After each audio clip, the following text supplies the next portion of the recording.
সব তীর্থ বারবার, গঙ্গাসাগর একবার। গঙ্গাসাগর সেতু তৈরির জন্য এবার আরও এক ধাপ এগোলো রাজ্য সরকার। শুরু হলো জমি অধিগ্রহণের কাজ।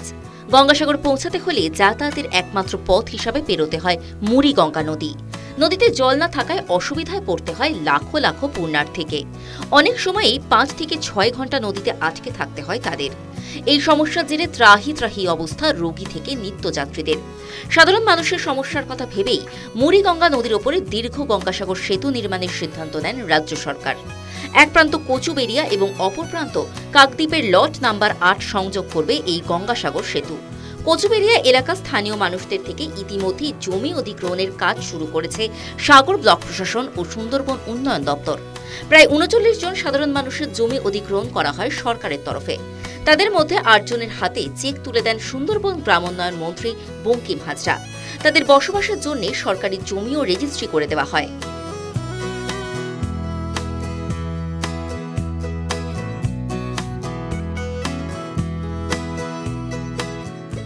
এদিকে উল্টো সুর গাইছে বিজেপির মুখপাত্র অরুণাভ দাস। রাজ্য সরকার এমনিতেই ভাঁড়ে মা ভবানী, এত কোটি টাকা খরচ করে ব্রিজ তৈরি করা নিতান্তই প্রতিশ্রুতি।